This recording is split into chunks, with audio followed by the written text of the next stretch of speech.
The world is like a ride at an amusement park, and when you choose to go on it, you think it's real, because that's how powerful our minds are. I can tell you from experience, the effect you have on others is the most valuable currency there is. Don't think, feel. It is like a finger pointing away to the moon. Don't concentrate on the finger or you will miss all that heavenly glory. You take the red pill, you stay in Wonderland, and I show you how deep the rabbit hole goes. Welcome to another episode of Digital Communion. My name is Thomas. I'm joined, as per usual, by Nicholas Gregoriades. Welcome to California. This is the California episode number 2. I'm holding the mic. This is our single mic. We're going to try and make sure that we have good audio in this episode. So there will be no overlapping of speech in this one. So Nick, something that's been on my mind. We kind of live, you and I and our contemporaries and people that we admire, in an age of 10xing and doing 80-20 analyses and constantly trying to improve. And this is, we're coming into the age of the quantified self. How much, I feel like I'm starting to push back on it a little bit, but at the same time I want to participate in order to keep up. How much do you feel pressure to keep up with the Joneses, and how are you able to mitigate that and still go your own way? Wow. Wasn't expecting that. Man, I think the pressure for me is much less because a few reasons. I came to understanding a long time ago that, okay, if we are to believe the statistic, which is that there's over 7 billion people on this planet, and they all want everything. Everyone wants 2 cars and a house and a refrigerator and success. And I just realized, like, I'm a talented guy and I got a lot to give the world, and I'm still not going to be able to outwork 7.2 billion people, or at least all of the 7.2 billion people, all of the talented, hardworking, ambitious, driven ones. And I also know that hard work and talent and ambition doesn't always equate to success anyway, so I've kind of just realized, I'm just going to do my thing, bro. I'm just going to do my fucking thing. And if it works, it works. And if it doesn't, it doesn't. And I'm trying to, instead of, we've spoken about this before, instead of 10xing it, I'm going to try to flow it. Yeah. We spoke about this 2 episodes ago, I think. I was struggling with it. Right. And I realized, man, I'm not going to outwork life. There's no fucking way. There's just no way. And this. So, but then, sorry. Yeah, after you. Then does that mean you go in the opposite direction and you are no longer setting tight schedules for yourself and you're breaking routines because it's sort of a mechanized way to live? Or, I mean, are you... Yeah, I know you're pushing back against it, but, like, where do you draw lines? Or is it even necessary to draw lines anymore? So, I'm trying to... We've spoken about this. We've used a similar term, the razor's edge. I guess it's just walking that razor's edge, man, which is like, you just have to feel, man. I'm trying to go in feeling when I've been sitting in front of the computer for too long, right? Like, and feeling when I haven't done enough work, like feeling when I'm eating too much, or feeling when I'm fucking trying some crazy diet and pushing it too far. Like, I didn't eat bread for almost 5 years, bro. And then the other day I was like, fuck, man, I want to fucking... I can't remember what it was. It was some, like, toasted cheese sandwich or something. I was just hungry, and I ate a toasted cheese sandwich, and I fucking loved it, and I didn't die, and I didn't, like, get fat, and I didn't, like... And I was like, this is cool, like, you know what I mean? And it's just... But I'm not having the cheese sandwich every day, and I'm not fucking eating pizza for 3 meals a day. I'm kind of just, like, going with the feel, I'm trying to, like, just... not be so rigid anymore, if that makes sense. Sure. And I had this, I was chatting to Annie about something recently, which is that this game that we're all playing, I notice that people get lost in aspects of the game. They don't get lost in the game itself.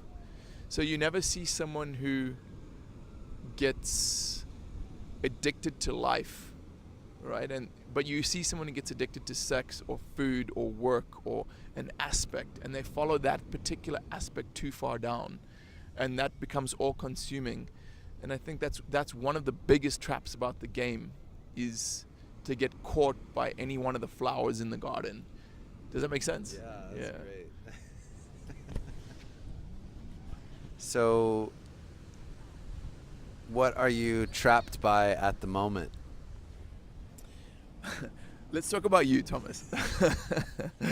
I want to know, I know you're about to set out or embark on the biggest project of your life, and I know it's going to be a big thing because you've told me about what it is, and the scope is pretty grand, and I'm very excited about it. But I want to know how you will know if and when you lose yourself in it. Honestly, I already feel like I have, to a certain degree. Now I think about it unconsciously and against my will, which is a pretty good indication that I've lost myself in it. I'm only doing it because I can't stop thinking about it. I wrote a blog post about this recently. I'm doing the thing that won't leave me alone. Yeah. And so there's a pretty good argument that I'm already there. I think the good news is that if it doesn't work, I wouldn't give it more than a year before I pulled the plug on it and was able to move on to something else in a really, with really good conscience. But as it stands, if I don't do it, I'm gonna think about it. It won't leave me alone. I'll be worried about it forever.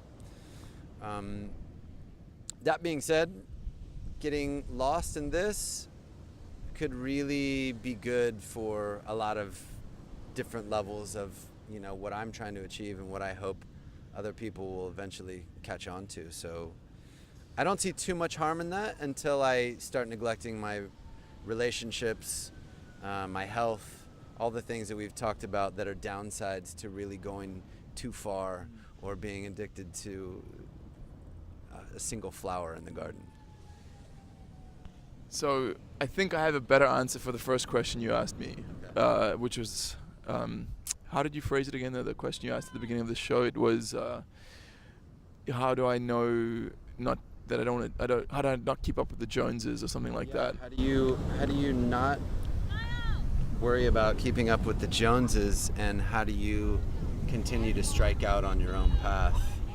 How do you balance the two? Because you and I listen to the same podcast. We're both trying to, up our game. We want to be stronger, fitter, healthier, smarter, faster, everything better. But how do you balance that with, saying fuck that? I can't beat everybody. I can't be the best. I just got to be me. You've seen the movie Gladiator, right? Yes. So you remember that line, "What we do in life echoes in eternity"? I don't believe that anymore. Nice. And I think that no matter what this fucking is, bro, no matter what it is, there will come a point where we will realize that none of it really mattered and we all have to start again. The Hindus or the Vedics claim that it's the Eye of Brahma that opens to experience creation and then lives a trillion lifetimes in a trillion different forms, and then eventually closes again so that it can forget and do it all over again.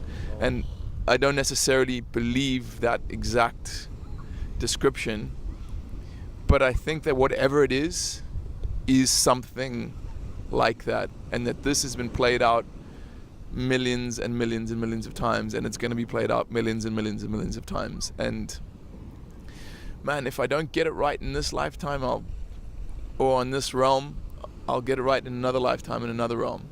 And it's not saying I'm not going to try, but it's like Monopoly, bro. If you're playing Monopoly, or if you're sitting down to play some kind of game, Grand Theft Auto, I mean, if you fuck up the game, you can always do it again. And I really do believe that. I really do believe that this when I die, and as you put it, shuffle off this mortal coil, I think is your expression. Not mine, but yeah, I think there's going to be something else, you know, and I'll take it from there. And I think that when you have that insight or delusion, whichever it may be, you can take things a lot less seriously, and you can actually enjoy it more. Damn. So what you're saying is I take things way too seriously. I mean, I just found out about 2xing my podcast speed so I could download shit into my brain faster, dude. You're killing me here. Man, whatever you're doing, it's working. Whatever you're doing, it's working. Look at you, bro. You're happy and healthy and vibrant, and you're in love with life, dude. So just keep fucking doing it. Don't listen to me. Keep doing what you're doing. It's moving you towards joy, it seems. Yeah, but that's a really great point, and one I always find myself surprised when people reiterate the fact that none of it is really that important. You know, all the things that we tend to overblow, you know, in our minds and with our friends and relationships and career and everything else, it's like everything is like the most important thing and the heaviest thing that's ever happened. And yeah, and this is like, I don't want to be solipsistic and say nothing matters and it's all just an illusion, because I think that's a bullshit way to live as well. That helps you avoid personal responsibility. But man, life is a paradox, and I think it's somewhere in between those two things. Nothing really matters and everything matters, but it's never as serious as we make it out to be, right? You know, like, is it a cosmic joke? Sometimes I think so, bro. Sometimes I think so. In fact, just today I was thinking, I was sitting on your couch, you and Ashley were out, and I was starting to go down one of these fucking rabbit holes, and I just started laughing. I was like, Nick, dude, just fucking stop being so serious. Just smile. And I just started laughing at myself, how ridiculous I was being. So I guess I need to do more of that. Did you, when we did the Wim Hof breathing, did you have any particular insights about your life, or was it sort of a straightforward, okay, I'm gonna fucking do this Wim Hof shit with Thomas, and because I'm here and I'm his guest, and I'm gonna go through the motions? Or did you actually, did you feel like there were any valuable moments in that process? But I enjoyed doing that Wim Hof breathing method with you. I didn't find it as profound as I think you did. Mm-hmm. I do think there's definitely some value in it, and I felt like my lungs had got a good workout, my diaphragm had got a good workout, and I did feel it was a kind of a reset in many ways. I'm not in a hurry to do it again. I am in a hurry to get you to smoke some DMT or something like that, just to show you that there's another level of that experience. At least there is, in my understanding. Yeah. But I want to know what you find so attractive about the Wim Hof method, and I also like to know a little bit more about what you experience, because it seems to affect you in quite a profound way. Wow, good question. So first of all, the guy is, you know, he's an enigma. He's an amazing specimen. But so are you, bro. Thank you for saying that, but I don't even approach like Wim Hof's fingernails in terms of his audacity to push his body, you know, to the places that, I mean, most human beings, like most, if not all, just him, will never go to. I love the idea that I can manipulate my breathing and feel things in my body, in my physiology, that I otherwise can only feel through psychedelics, sensory deprivation, and deep meditation. And I wrote about that in the article, but like, to be able to get to those places where I'm seeing the different chakra colors in my mind's eye just very quickly into a couple of rounds is that's a gift, man. Yeah. And it doesn't cost me anything, and it's, as far as I can tell, it's healthy. But that's sort of leading into what I feel when I do it. I get very emotional. I feel extreme joy. It's very much, for those of you that haven't done it, if you go intense enough into that breath work, man, it feels a lot like little peaks and valleys of maybe a mild mushroom dose, or I don't know about mescaline, but it's, at one point the other day, I felt tears squeeze out of my eyes, and I was just so concerned about the abomination that has become of our species, with the obesity rates and people being malnourished and yet overfed. These things were at the forefront of my mind when I was in this very deep meditation, and it was like heartbreaking. And 2 rounds before that, I was laughing my brains out because I saw the whitest light when I did the breath hold. So it's exhilarating that we can do that with our bodies. And I guess you're right, time will tell as to whether or not there are like really well documented beneficial effects from that. But as of right now, I tend to look up to people who are pushing in ways that I have never conceived of before. So he's one of those dudes who's much older than me, who's lived a lot longer and pushed his body to, much further places than I have. I mean, I've done a tiny bit with these fasts and these diet manipulations and these training manipulations. This guy is like bypassing autonomic nervous systems, and this is absolutely bananas to me. If somebody comes up with a new method of like standing on their head, and they're able to get a taste of the psychedelic experience and able to make their body stronger and tougher and cause hormesis, stressing the cell in order to make it stronger, I'll be listening. Yeah, I know you will. I know you will, because that's just the kind of guy you are, and that is fucking cool. And I know that I'll come back to California in a year, and instead of doing some crazy breathing exercise on Venice Beach with you, we'll be standing on our heads, or we'll be fucking climbing up trees backwards, or whatever it is that you found. And that is one of the things I love about you, bro. Trees backwards, that's cool.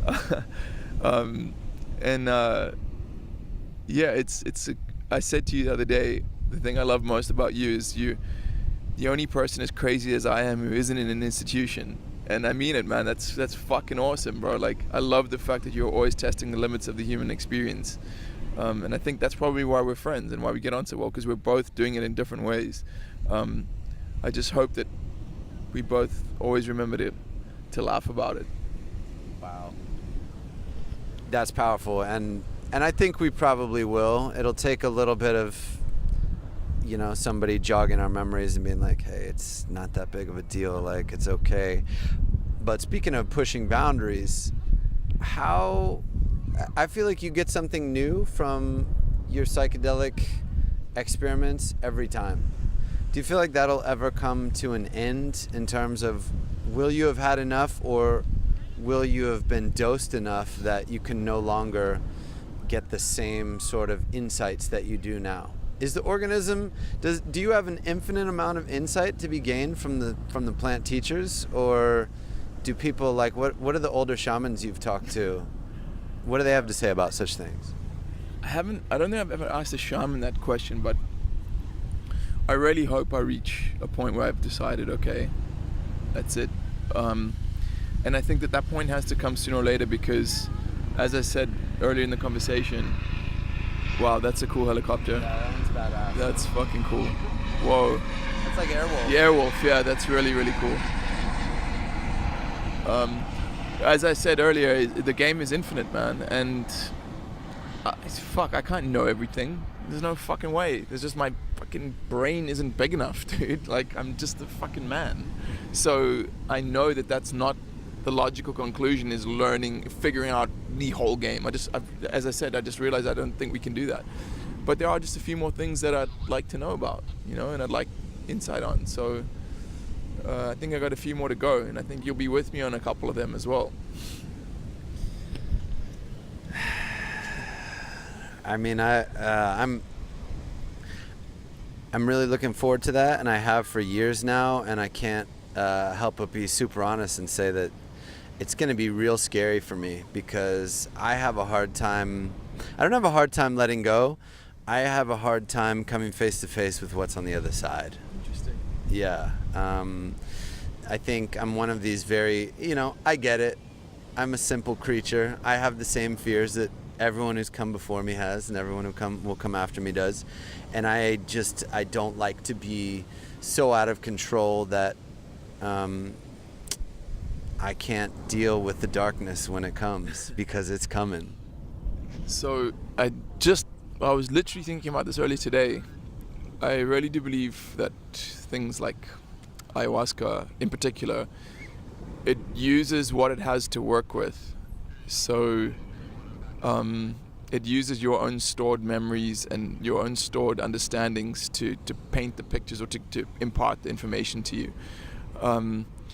And man, I'm so excited. I'm so fucking excited to see what you find, because you are the polymath. You are the Renaissance man. When I tell you that, I don't think you hear it when I say that to you, but you are that guy, bro. And I'm very excited to see what happens. Yeah, I really am. I'm so looking forward to the day that we drink the medicine together, and I just want to see the look on your face, and I'm going to sit you down and I'm going to say, okay, from the beginning, tell me everything. I'm very excited for that day. Me too. Oh, wow, me too. Where should we do that? Should we do that in Peru, or does it matter anymore? I don't think it matters anymore. It doesn't matter?